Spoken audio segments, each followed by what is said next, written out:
Verma stories में आपका स्वागत है। हम अक्सर यह मानते हैं कि हमारा परिवार हमारा सबसे बड़ा सुरक्षा कवच है। हमें बचपन से सिखाया जाता है कि अपनों के बीच कोई पर्दा नहीं होना चाहिए, परिवार से कुछ नहीं छुपाना चाहिए। यह बात सुनने में बहुत आदर्श और पवित्र लगती है, लेकिन क्या यह पूरी तरह से सच है? पश्चिमी कूटनीति के महान विद्वान मैकियावेली और हमारे अपने शास्त्रों का भी यही मानना है कि इंसान का स्वभाव अत्यंत जटिल होता है। जब रिश्ते और स्वार्थ आपस में टकराते हैं तो सबसे गहरे घाव अक्सर अपने ही देते हैं। आज की यह कहानी कोई डरावनी कथा नहीं है, बल्कि यह उस कड़वे सच का आईना है जिसका सामना हम सब अपने घरों में करते हैं। यह कहानी आपको बताएगी कि अपनों से बेइंतहा प्यार करने के बावजूद वे कौन सी 7 बातें हैं जो आपको अपने परिवार से भी हमेशा छुपा कर रखनी चाहिए, वरना आपका अपना घर ही आपकी बर्बादी का कारण बन सकता है। सोमपुर गांव की जमीन उपजाऊ थी और वहां के लोग संपन्न। उसी गांव में विक्रम नाम का एक युवक रहता था। विक्रम का दिल साफ था। वह अपने संयुक्त परिवार से बहुत प्यार करता था। उसके परिवार में उसके बड़े चाचा रघुवीर, चाची सुलोचना और उनके बच्चे भी साथ रहते थे। विक्रम को लगता था कि उसका परिवार एक खुली किताब की तरह होना चाहिए। वह अपने दिन भर की हर छोटी बड़ी बात, अपने व्यापार का हिसाब, यहाँ तक कि अपनी पत्नी विशाखा के साथ होने वाली हर छोटी बहस भी रात को पूरे परिवार के साथ बैठकर साझा कर देता था। उसे लगता था कि ऐसा करने से परिवार में प्यार बढ़ता है, लेकिन वह अनजान था कि उसकी यही खुलापन उसके जीवन में एक भयानक तूफान लाने वाला है। कुछ ही महीनों में विक्रम का व्यापार बहुत अच्छा चलने लगा। उसने अपनी सारी कमाई और बचत की जानकारी अपने चाचा रघुवीर को दे दी। रघुवीर, जिसके मन में लालच का बीज पहले ही बोया जा चुका था, उसने विक्रम को बातों में फंसाकर उस पैसे को एक ऐसे व्यापार में लगा दिया जो पूरी तरह से डूब गया। जब विक्रम ने पैसे वापस मांगे तो चाचा ने साफ मुकरते हुए कहा कि व्यापार में नुकसान तो होता रहता है। इतना ही नहीं, जब विक्रम ने अपनी पत्नी विशाखा के साथ हुई एक निजी बहस का जिक्र अपनी चाची सुलोचना से किया था, तो चाची ने उस बात को पूरे गांव में मिर्च मसाला लगाकर फैला दिया। विशाखा का घर से निकलना दुश्वार हो गया। विक्रम आज आर्थिक और मानसिक दोनों रूप से टूट चुका था। उसका अपना परिवार ही उसकी बर्बादी और बदनामी का तमाशा देख रहा था। एक शाम विक्रम हताश होकर गांव के बाहर एक बरगद के पेड़ के नीचे बैठा रो रहा था। उसे समझ नहीं आ रहा था कि जिन अपनों पर उसने अपनी जान छिड़की, उन्होंने ही उसकी जान क्यों निकाल ली। तभी वहां से सोमपुर के सबसे पुराने और चतुर जमींदार नारायण ठाकुर गुजरे। नारायण ठाकुर ने दुनिया के बहुत से रंग देखे थे। वे शांत थे, कम बोलते थे, लेकिन उनकी बातें पत्थर की लकीर होती थीं। उन्होंने विक्रम को इस तरह टूटते हुए देखा तो वे अपनी लाठी टेकते हुए उसके पास आ गए। बेटा विक्रम, जब पेड़ की जड़ें ही उसके पत्तों का रस चूसने लगें तो इंसान को कुल्हाड़ी बाहर नहीं, अपने भीतर ढूंढनी चाहिए।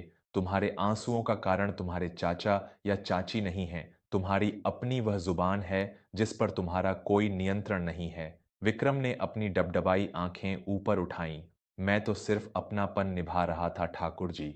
मैंने अपनों से कभी कुछ नहीं छुपाया। क्या परिवार से बातें साझा करना पाप है? क्या अपनों पर भी भरोसा नहीं किया जा सकता?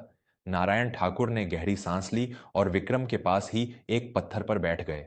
प्रेम करना और मूर्ख होना दोनों में बहुत बारीक अंतर है विक्रम।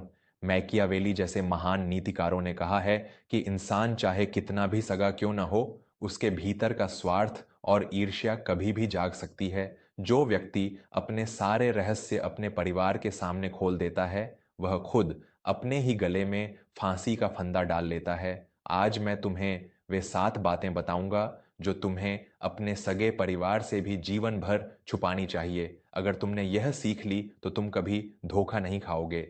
विक्रम अपने आंसू पोंछकर सीधे बैठ गया। नारायण ठाकुर ने अत्यंत गंभीर स्वर में अपनी बात शुरू की। पहली बात, विक्रम, अपनी पूरी आर्थिक स्थिति और अपनी गुप्त बचत। तुमने अपने चाचा को अपनी तिजोरी की पूरी चाबी दे दी। यह तुम्हारी सबसे बड़ी भूल थी। परिवार को अपनी कमाई का हिस्सा देना और उनकी जरूरतें पूरी करना तुम्हारा धर्म है, लेकिन तुम्हारे पास कुल कितना धन है, यह किसी को पता नहीं होना चाहिए। इंसान का मन पैसों को देखकर बदल जाता है। अगर परिवार को पता चल जाए कि तुम्हारे पास बहुत पैसा है, तो वे तुम्हें अपना समझकर नहीं, बल्कि तुम्हारी दौलत के लिए सम्मान देंगे और तुम्हें निचोड़ने की कोशिश करेंगे। और अगर पैसा कम हो, तो वे तुम्हें नाकारा समझेंगे। अपनी असली दौलत हमेशा पर्दे में रखो। विक्रम को अपने चाचा रघुवीर का लालची चेहरा याद आ गया। ठाकुर जी की एक एक बात सच साबित हो रही थी। दूसरी बात, अपनी भविष्य की सबसे बड़ी योजनाएं।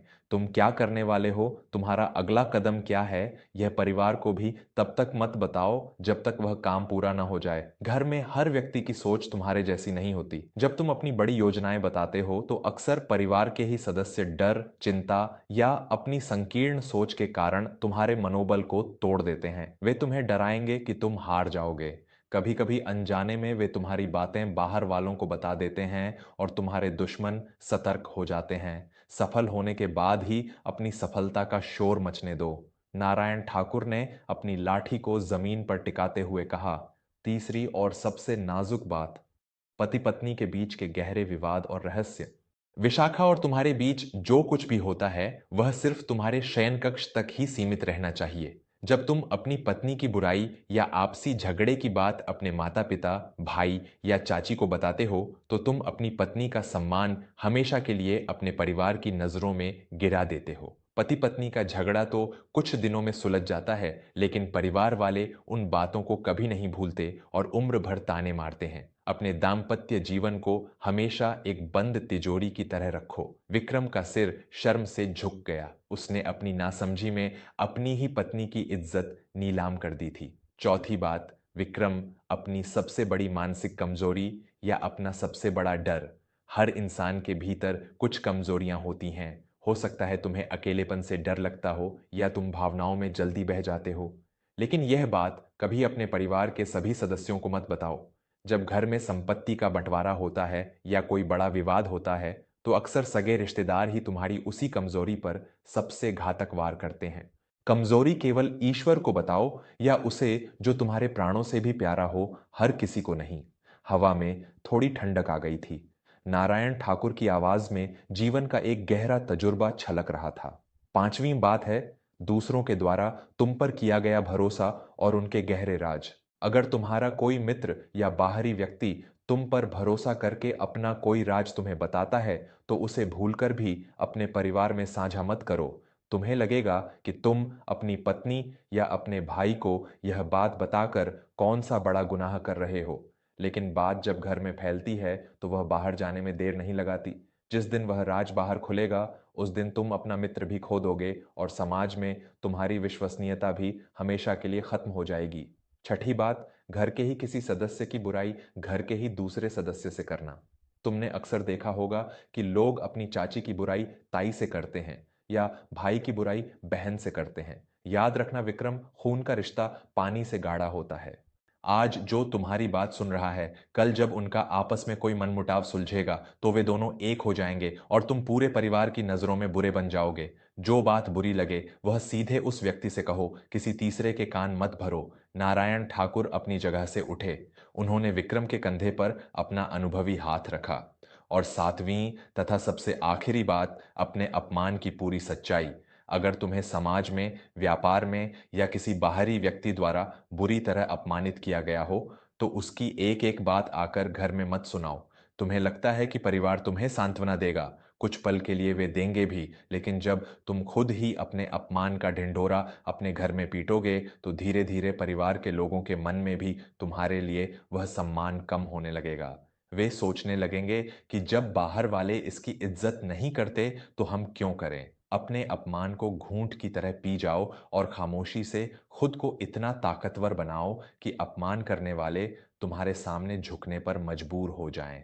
उस रात बरगद के पेड़ के नीचे विक्रम ने केवल ज्ञान नहीं पाया था, उसने जीवन जीने का एक नया नजरिया पाया था। उसे समझ आ गया था कि रिश्ते भावनाओं से चलते हैं, लेकिन उन्हें बचाए रखने के लिए कूटनीति और समझदारी की बहुत आवश्यकता होती है। विक्रम ने नारायण ठाकुर के पैर छुए। आज आपने मेरी आंखें खोल दी ठाकुर जी। मैंने भावुकता में आकर अपना घर खुद ही जला लिया था, लेकिन अब यह विक्रम अपनी जुबान पर ऐसा ताला लगाएगा कि किसी को मेरे भीतर झांकने की हिम्मत नहीं होगी। मैं अपने परिवार से प्रेम जरूर करूंगा, लेकिन अपने आत्मसम्मान और अपने रहस्यों की कीमत पर नहीं। अगले दिन से विक्रम बदल गया। उसने अपने चाचा रघुवीर के सामने कभी अपनी कमाई का जिक्र नहीं किया। उसने विशाखा से माफी मांगी और तय किया कि उनके बीच की बात कभी कमरे से बाहर नहीं जाएगी। उसने चुपचाप बिना किसी को बताए अपना एक नया व्यापार शुरू किया। घर के मामलों में उसने कम बोलना और ज्यादा सुनना शुरू कर दिया। कुछ ही वर्षों में विक्रम फिर से एक संपन्न और शक्तिशाली व्यक्ति बन गया। लेकिन इस बार उसके चाचा या किसी अन्य रिश्तेदार को यह हिम्मत नहीं हुई कि वे उसका फायदा उठा सकें, क्योंकि अब विक्रम एक खुली किताब नहीं बल्कि एक गहरा समंदर बन चुका था। दोस्तों, हम सब विक्रम की तरह ही भावुक होते हैं। हमें लगता है कि खून के रिश्तों में कोई धोखा नहीं हो सकता, लेकिन महाभारत से लेकर आज के दौर तक इतिहास गवाह है कि सबसे बड़े युद्ध हमेशा अपनों के बीच ही हुए हैं। परिवार हमारी ताकत है, इसे बनाए रखना हमारा धर्म है, लेकिन अपनी ताकत को कायम रखने के लिए खुद को सुरक्षित रखना भी उतना ही जरूरी है। मैकियावेली के ये सिद्धांत हमें परिवार से दूर होना नहीं सिखाते, बल्कि यह सिखाते हैं कि रिश्तों के बीच एक लक्ष्मण रेखा होनी चाहिए जिसे पार करने का अधिकार किसी को नहीं होना चाहिए। जरा सोचकर देखिए, क्या आपने भी कभी भावुक होकर अपने परिवार में कुछ ऐसा कह दिया है जिसका बाद में आपको भारी पछतावा हुआ हो? इन 7 बातों में से आप कौन सी बात सबसे ज्यादा मानते हैं? अपने विचार और अनुभव हमारे साथ कमेंट्स में जरूर साझा करें। आप देख रहे थे वर्मा स्टोरीज। मैं विवेक वर्मा आपसे फिर मिलूंगा एक नई कहानी और जीवन की एक नई सीख के साथ। तब तक के लिए अपनों से प्यार करें, उनका ख्याल रखें, लेकिन अपने रहस्यों का चाबी गुच्छा हमेशा अपने पास ही रखें। अपना समय देने के लिए बहुत बहुत धन्यवाद।